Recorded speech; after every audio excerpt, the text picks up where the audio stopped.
Il s'est ouvert dans l'avant-midi de ce lundi 21 août de l'année en cours un atelier de 3 jours portant sur la cohésion sociale à Kakombe, avenue Nakaziba, dans la commune commerciale de Moulongwe, en mairie d'Uvira. En présence des délégués des autorités politico-administratives locales, invités en cette occasion, des représentants de la Croix-Rouge Sœur et des participants de cette première journée, le président provincial de la Croix-Rouge RDC, qui a donné le go de ses assises, a, en cette occasion, salué la ferme implication des Croix-Rouges espagnoles, françaises et luxembourgeoises dans la mise en œuvre de leurs différents projets, mettant l'accent particulier à celle espagnole qui a facilité matériellement et financièrement les travaux de construction de la maison de cohésion sociale dans cette partie de la province du Sud Kivu, après le chant de la Solferino, hymne de la Croix-Rouge.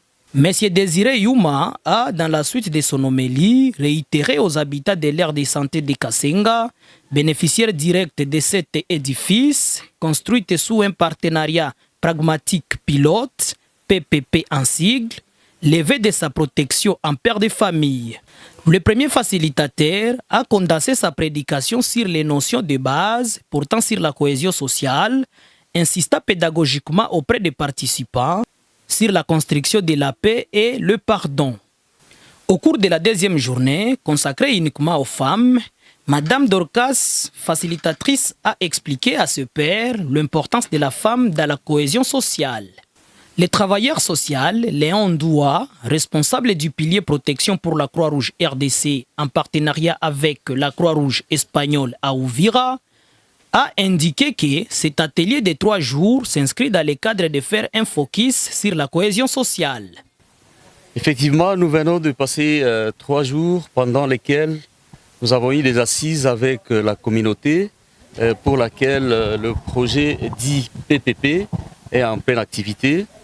Et du coup, c'était dans le cadre de revenir sur la cohésion sociale, ce qui était la thématique principale.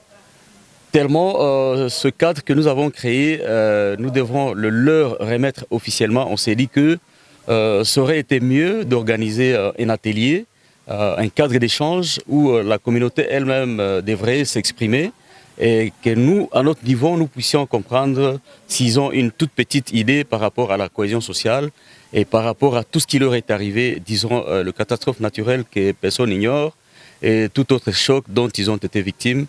Et en général, tout s'est très bien passé. Nous avons partitionné les bénéficiaires de l'atelier, tellement le thématique est le même. Mais on s'est dit que c'était mieux qu'on commence par certaines autorités locales. Mais à la fois, les mamans, comme elles ne sont pas exclues, il s'agit de la cohésion. On a organisé une journée spéciale pour les mamans. C'était le 2e jour. Et le dernier jour qui est aujourd'hui, nous avons organisé les mêmes assises pour toutes les autres autorités et d'autres leaders locaux qui sont dans les mêmes aides de santé où nous intervenons. Mais en général, les choses se passent très très bien et aujourd'hui nous allons faire une remise officielle de la maison en question à la communauté.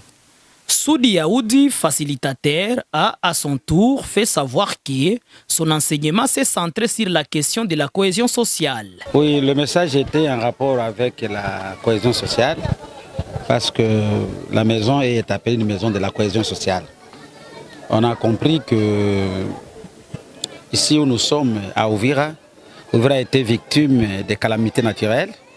Il y avait éboulement, il y a les rivières qui ont débordé, les gens ont perdu les membres de leur famille, ils ont perdu leurs biens, ils ont perdu leur maison. Et cela, ça fait partie des actes qui ne favorisent pas la cohésion sociale. Les gens ont fui, ils sont allés dans d'autres maisons, ils sont dans des tentes, et ainsi de suite.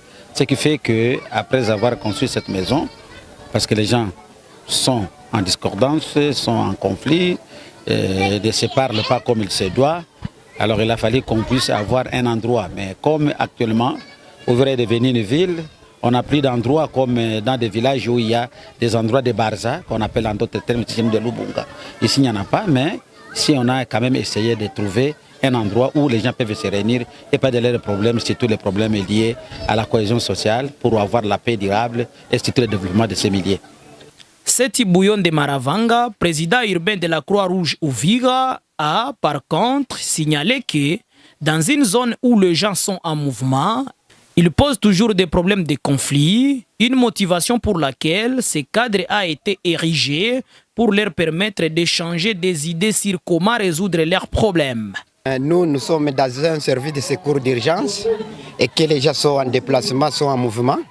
Et là où les gens sont en mouvement, ils posent toujours des problèmes, des conflits. Alors nous sommes dit qu'on construise un lieu, là un cadre qui va leur servir des lieux d'échange, des idées, de leurs problèmes pour discuter en fait qu'ils puissent vraiment promouvoir la cohésion pacifique. C'est la raison de notre construction de cette maison et la formation et cet atelier de cette formation de 3 jours. Lumulugebuza Yosia, chef de quartier Kakombe, a remercié à son tour la Croix-Rouge RDC et ses partenaires pour avoir doté à sa population un cadre d'échange, des questions ayant trait à la cohésion sociale et non politique. Tupo fasi ambao tumepewa msaada ya sale ya sociale na ambayo tumejengewa na Croix Rouge ya Republique Democratique du Congo, na kwa muda huu nimekabidhiwa fungulo, si fungulo za kukabidhi batu ya politiki, hapana, ni funguo zenye zinaweza usika na wale watu wote wenye kuwa na mizozo mbalimbali kwa kuja kuikaa chini na kwa kuweza kuimaliza à l'amiable.